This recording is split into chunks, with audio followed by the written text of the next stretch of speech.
എല്ലാവർക്കും നമ്മുടെ ഒരു പുതിയ വീഡിയോയിലോട്ട് സ്വാഗതം. അപ്പോൾ ഇന്നത്തെ നമ്മുടെ റെസിപ്പി എന്ന് പറയുന്നത് ഒരു സിമ്പിളായിട്ടുള്ള പഴംപൊരിയാണ് കേട്ടോ. പഴംപൊരി സാധാരണ നമ്മൾ ചെയ്തെടുക്കുന്നത് തന്നെയാണ്. എന്നാൽ ഈ ഒരു പഴംപൊരി നന്നായിട്ട് പൊങ്ങി വരികയും ചെയ്യും. അതേപോലെ എണ്ണ ഒട്ടും കുടിക്കാതെ നല്ല സോഫ്റ്റായിട്ടുള്ള പഴംപൊരിയാണ്. സാധാരണ നമ്മൾ ചില ആൾ ചെയ്തെടുക്കുന്ന സമയത്ത് അവർക്ക് പൊങ്ങി വരില്ല, അതേപോലെ ഭയങ്കര റഫായിരിക്കും, എണ്ണ ഒരുപാട് കുടിക്കുന്നു, അങ്ങനെയുള്ള ഒത്തിരി പ്രശ്നങ്ങൾ ഉണ്ടാവാറുണ്ട്. എന്നാൽ ഈ ഒരു വീഡിയോ കണ്ടു നോക്കിയിട്ട് നിങ്ങൾ പഴംപൊരി ഒരു തവണ ഇതുപോലെ ഒന്ന് ട്രൈ ചെയ്ത് നോക്കാം കേട്ടോ. 100% സക്സസ് ആവുന്ന ഒരു അടിപൊളി റെസിപ്പിയാണ്. നമ്മൾ ചായക്കടയിൽ നിന്നൊക്കെ കുടിക്കുന്ന അതേ ഒരു ടേസ്റ്റിലുള്ള പഴംപൊരിയാണ് കേട്ടോ ഇത്.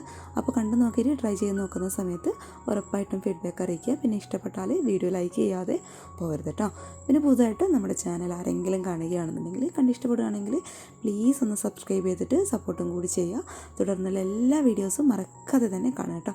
അപ്പോൾ നമുക്ക് വേഗം തന്നെ ഈ ഒരു ചായക്കട സ്റ്റൈലിലുള്ള ഈസി ആയിട്ടുള്ള പഴംപൊരി എങ്ങനെ തയ്യാറാക്കുന്നതെന്ന് ഒന്ന് കണ്ടു നോക്കാം.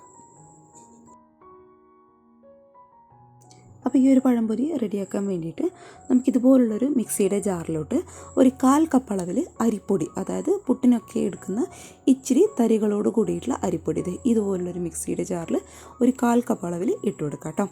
പിന്നെ നമ്മളിതിലോട്ട് ചേർത്ത് കൊടുക്കാൻ വേണ്ടിയിട്ട് പോകുന്നത് ഒരു 1/4 കപ്പ് പ്ലസ് ഒരു 2 ടേബിൾ സ്പൂൺ അളവിലും പഞ്ചസാര. അപ്പോൾ ഒരുപാട് വേണ്ട, 1/4 കപ്പ് അതിൻ്റെ കൂടെ തന്നെ ഒരു 2 ടേബിൾ സ്പൂൺ അളവിൽ പഞ്ചസാരയും കൂടി നമുക്കിത് ഈ ഒരു അരിപ്പൊടിയുടെ കൂടെ ഈ ഒരു മിക്സിയുടെ ജാറിലോട്ട് അങ്ങോട്ട് ഇട്ട് കൊടുത്തേക്കാം. പിന്നെ നല്ലൊരു ഫ്ലേവറിന് വേണ്ടിയിട്ട് ഒരു ഏലക്കായും കൂടി ഞാനിതുപോലെ ഇതിൻ്റെ കൂടെ അങ്ങോട്ട് ഇട്ട് കൊടുക്കുകയാണ്. ഇനി ഇതെല്ലാം കൂടി നന്നായിട്ട് നമുക്കിവിടെ ജാറിലിട്ടിട്ടൊന്ന് പൊടിച്ചിട്ട് എടുക്കാം കേട്ടോ. ഇനി ഇത് മറ്റൊരു പാത്രത്തിൽ 1 കപ്പ് അളവിൽ മൈദയാണ് കേട്ടോ ഞാൻ ഇട്ട് കൊടുക്കുന്നത്. അതിൻ്റെ കൂടെ തന്നെ നമ്മൾ നേരത്തെ മിക്സിയുടെ ജാറിൽ പൊടിച്ചെടുത്തിട്ടുള്ള പഞ്ചസാരയുടെയും അതേപോലെ അരിപ്പൊടിയുടെയും മിക്സ് ഇതുപോലെ ഇതിലോട്ട് അങ്ങോട്ട് ഇട്ട് കൊടുത്തേക്കാം. ഇതെല്ലാം കൂടി ഒരു വിസ്കോ അല്ലാന്നുണ്ടെങ്കിൽ ഫോർക്കോ നമ്മുടെ കയ്യിൽ സാധാരണ ഒരു സ്പൂണോ വെച്ചിട്ട് നന്നായിട്ട് ഒന്ന് മിക്സ് ചെയ്തിട്ട് എടുക്കുക കേട്ടോ.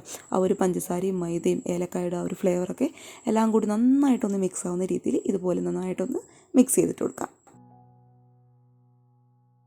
എല്ലാം കൂടി നന്നായിട്ടൊന്ന് മിക്സ് ചെയ്തെന്ന് കഴിഞ്ഞാൽ പിന്നെ നമുക്കിതിലോട്ട് കുറച്ചായിട്ട് വെള്ളം ഒഴിച്ചിട്ട് നന്നായിട്ടൊന്ന് മിക്സ് ചെയ്തിട്ട് എടുക്കാം കേട്ടോ. വെള്ളം എല്ലാം കൂടി ഒരുമിച്ചിട്ട് ഒഴിച്ചു കൊടുക്കാതെ കുറച്ചായിട്ട് വേണം നമ്മളിതുപോലെ അങ്ങ് മിക്സ് ചെയ്ത് കൊടുക്കാൻ വേണ്ടിയിട്ട്. ഒഴിച്ചു കൊടുക്കുന്ന സമയത്തും അതേപോലെ മിക്സ് ചെയ്യുന്ന സമയത്തൊക്കെ നമ്മൾ ഈ മൈദയിൽ എന്തെങ്കിലും കട്ടകളും കാര്യങ്ങളൊക്കെ ഉണ്ടെന്നുണ്ടെങ്കിൽ കംപ്ലീറ്റ് ആയിട്ട് ഇതുപോലുള്ളൊരു വിസ്ക് വെച്ചിട്ട് നന്നായിട്ട് ഉടച്ചെടുത്തിട്ട് നല്ലൊരു സ്മൂത്തായിട്ടുള്ള ബാറ്റർ റെഡിയാക്കി എടുക്കാം. പിന്നെ വെള്ളം ഒഴിച്ചു കൊടുക്കുന്ന സമയത്ത് വേറൊരു കാര്യം ശ്രദ്ധിക്കുക, ഒരുപാട് അങ്ങോട്ട് കോരി ഒഴിക്കരുത് കേട്ടോ. നമ്മുടെ ഈ ഒരു പഴംപൊരിയുടെ മാവ് എന്ന് പറയുന്നത് ഇത്തിരി ഒരു തിക്കായിട്ടുള്ള കൺസിസ്റ്റൻസിയിലാണ് നമുക്ക് വേണ്ടത്. അതുകൊണ്ട് കുറച്ചായിട്ട് വെള്ളം ഒഴിച്ചിട്ട് വേണം നമുക്കിത് നന്നായിട്ടൊന്ന് മിക്സ് ചെയ്തെടുക്കാൻ വേണ്ടിയിട്ട്.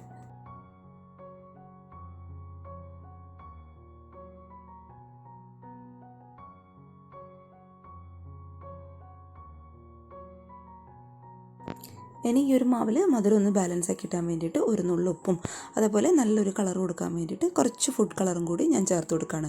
അപ്പോൾ ഫുഡ് കളറിന് പകരമായിട്ട് നിങ്ങൾക്ക് വേണമെന്നുണ്ടെങ്കിൽ ഇച്ചിരി മഞ്ഞൾപ്പൊടി ഇട്ട് കൊടുത്താലും മതി കേട്ടോ. ഞാനിപ്പോൾ നല്ലൊരു കളറിനൊക്കെ വേണ്ടിയിട്ടാണ് ഫുഡ് കളർ ചേർത്ത് കൊടുത്തത്. ചേർക്കണമെന്ന് ഒരു നിർബന്ധമില്ല. ഇനി നന്നായിട്ട് എല്ലാം കൂടി ഒന്ന് മിക്സ് ചെയ്ത് കൊടുക്കാം. ഇനി നമ്മുടെ പഴംപൊരി നന്നായിട്ട് പൊങ്ങി വരാൻ വേണ്ടിയിട്ട് ഒരു 1/2 ടേബിൾ സ്പൂൺ അളവിൽ ചെറുനാരങ്ങ നീരിൽ ഒരു 1/4 ടീസ്പൂൺ അളവിൽ ബേക്കിംഗ് സോഡ ചേർത്തിട്ട് നന്നായിട്ടൊന്ന് മിക്സ് ചെയ്ത് കൊടുത്തതിന് ശേഷം അത് നമുക്ക് നേരിട്ട് ഈ ഒരു മാവിലോട്ട് ഒഴിച്ചു കൊടുക്കാം. ചെറുനാരങ്ങ നീര് നമ്മൾ ഈ ഒരു മാവിലോട്ട് ചേർത്ത് കൊടുക്കുന്നത് എന്തിനാണെന്ന് വെച്ചാൽ നമ്മുടെ ഈ ഒരു പഴംപൊരി ഒട്ടും എണ്ണ കുടിക്കാതിരിക്കാനും അതേപോലെ ബേക്കിംഗ് സോഡ നമ്മൾ ചേർത്ത് കൊടുക്കുന്നത് നമ്മുടെ ഈ ഒരു പഴംപൊരി നന്നായിട്ട് പൊങ്ങി വരാൻ വേണ്ടിയിട്ടും അതുപോലെ മാവൊക്കെ നന്നായിട്ട് സോഫ്റ്റായിട്ട് വരാൻ വേണ്ടിയിട്ടാണ്. അതുകൊണ്ട് ഈ ഒരു അളവിൽ ഇതുപോലെ അങ്ങോട്ട് ഈ മാവിലോട്ട് അങ്ങോട്ട് ചേർത്ത് കൊടുക്കാം. അപ്പോൾ ഇത്രയേ ഉള്ളൂ, നമ്മുടെ പഴംപൊരിക്കുള്ള മാവ് ഇവിടെ റെഡി ആയിട്ടുണ്ട്. നന്നായിട്ടൊന്ന് മിക്സ് ചെയ്ത് കൊടുക്കാം. ഇനി എണ്ണ നന്നായിട്ടൊന്ന് ചൂടാവുന്ന സമയത്ത് സാധാരണ രീതിയിൽ നമ്മൾ പഴംപൊരി ചുട്ടെടുക്കുന്ന രീതിയിൽ ചെറിയ പീസായിട്ട് കട്ട് ചെയ്ത് വെച്ചിട്ടുള്ള പഴം നമുക്ക് മാവിൽ ഒന്ന് ഡിപ്പ് ചെയ്ത് കൊടുത്തതിന് ശേഷം നേരിട്ട് ചൂടായ എണ്ണയിലോട്ട് അങ്ങോട്ട് ഇട്ട് കൊടുത്തേക്കാം.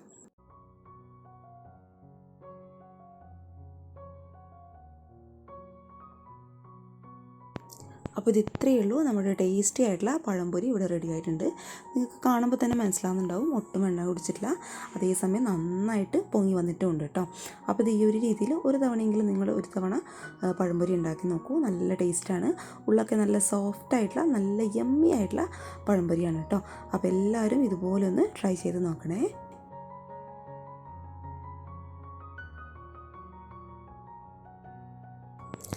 അപ്പോൾ ഇത് നമ്മുടെ പഴംപൊരിയും എല്ലാം ഇവിടെ റെഡി ആയിട്ടുണ്ട്. എല്ലാവർക്കും ഇഷ്ടമായെന്ന് വിചാരിക്കുന്നു. ഇതുവരെ ഇതുപോലെ ഒന്ന് ട്രൈ ചെയ്യാത്തവർ ഉറപ്പായിട്ടും ഒന്ന് ട്രൈ ചെയ്ത് നോക്കിക്കഴിഞ്ഞാൽ പിന്നെ നമ്മൾ ഈ ഒരു രീതിയിൽ മാത്രമേ പഴംപൊരി ഉണ്ടാക്കി നോക്കുള്ളൂ കേട്ടോ.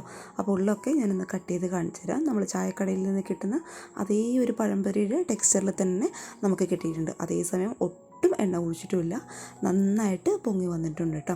അപ്പോൾ എല്ലാവർക്കും ഇഷ്ടമായെന്ന് വിചാരിക്കുന്നു. ഇഷ്ടപ്പെട്ടാൽ ഉറപ്പായിട്ടും ട്രൈ ചെയ്ത് നോക്കുന്ന സമയത്ത് ഫീഡ്ബാക്ക് മറക്കാതെ അറിയിക്കുക. പിന്നെ ഈ ഒരു മെത്തേഡ് ഇഷ്ടപ്പെട്ടാൽ വേഗം തന്നെ വീഡിയോ ഒന്ന് ലൈക്കും കൂടി ചെയ്തേക്കണേ. പിന്നെ പുതുതായിട്ട് നമ്മുടെ ചാനൽ ആരെങ്കിലും കാണുകയാണെന്നുണ്ടെങ്കിൽ താഴെ കാണുന്ന റെഡ് കളറിലെ സബ്സ്ക്രൈബ് ബട്ടനും കൂടി ഒന്ന് പ്രസ് ചെയ്തിട്ട് സപ്പോർട്ട് ചെയ്യുക. അപ്പോൾ നാളെ ഇതിനേക്കാൾ നല്ലൊരു വീഡിയോ ആയിട്ട് കാണുവരെ thank you for watching Simnas food world. By.